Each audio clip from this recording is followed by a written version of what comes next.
So after we got into permaculture, we started gardening a lot, and it only took us a few years to figure out that it really wasn't worth it. And for the most part, although it was a lot of fun, it wasn't a very practical thing to do at all.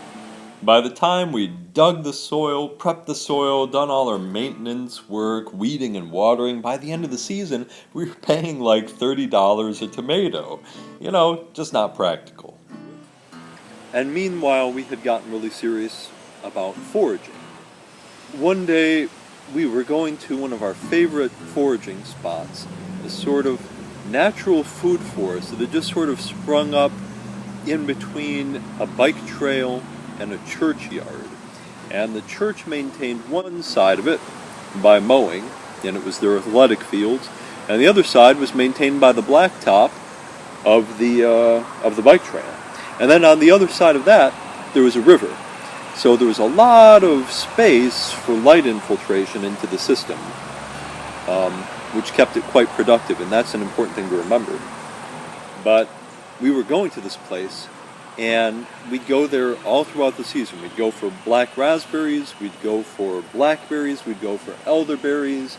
There were various wild cherries there were wild apple trees, there were mulberries. There were wild pears growing there, and all sorts of wild vegetables that we would go and get every time we would go. And we would just fill up buckets and buckets full of berries. And meanwhile, and here nobody was maintaining that place, except maybe the deer and rabbits doing some pruning. But all that work that we were doing at home with the home garden, and maybe we were getting a higher yield per square foot, but overall, we couldn't compete for the input to output ratio that we were getting out of the small area that we were foraging. It's like, bingo, that is what we need to do for the home garden too. Imagine if we could create a whole edible foragescape filled with a lot of our favorite species in plant communities where they would just click. And what you see behind you is our attempt to do exactly that. But one of the big things we did was recreate that hedgerow in our front yard. And we made an edible hedgerow in our front yard. There was a lot like it, but then we substituted in a few of the species that we really wanted to see. Higher value species. Instead of wild cherries, we would choose a few cultivated prunus species trees, but things that we knew could also cut it in that dense wild planting. So we're going to talk about establishing exactly that kind of an edible hedgerow system in this video. You can consider it a sort of linear food forest garden. But the place that we need to start is in the thicket.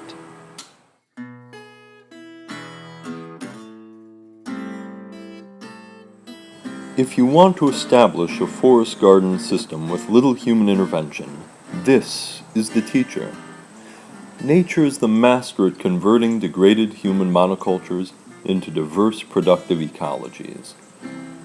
A lot of times we call these early plant communities weeds, but what ecologists call them are pioneer plants and pioneer communities.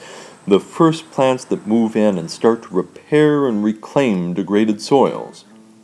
What's remarkable about these pioneer communities is that not only do they include a lot of species that are good at repairing the soil, they generally tend to include a high number of species that are valuable for food, both for wildlife and for humans. Roadside thickets are quick to attract a variety of fruits and vegetables.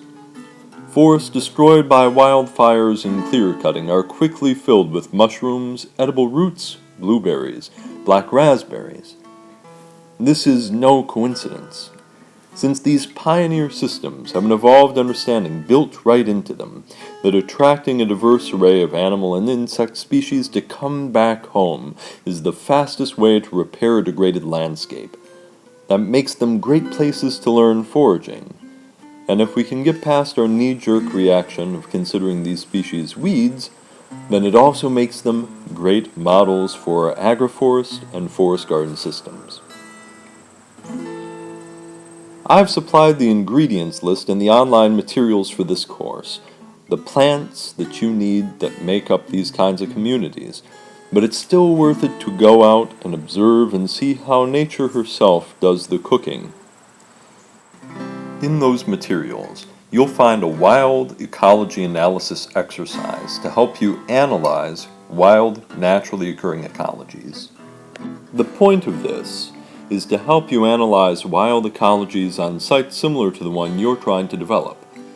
If you can find a few newly wild sites with similar aspect, slope, and soil conditions, you can learn a lot from observing them, especially the plant spacings and distributions. Doing this exercise on a variety of sites can be a great education for forest gardeners. Remember that generally speaking, these wild ecologies are going to be very dense, and this density is like a dimmer switch for how much work we'll need to put into our gardens. Less density is going to mean a higher potential productivity, while naturally modeled systems are going to be very low maintenance.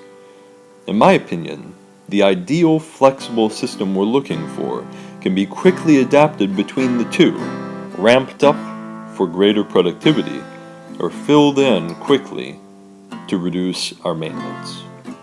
The thing that we're looking for is to get an idea of nature's plant selections and spacings, since these change considerably depending on the site conditions.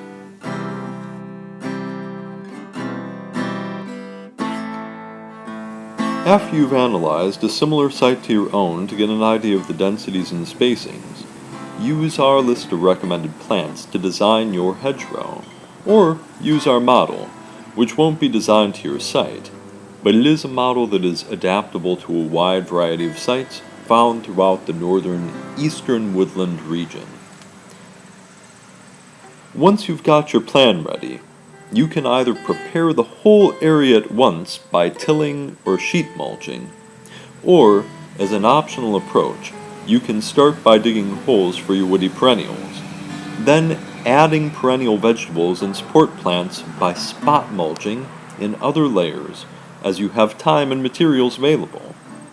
If you follow nature's example of using these pioneer plants that will spread on their own, you'll be surprised by just how quickly you can cover and establish a large area.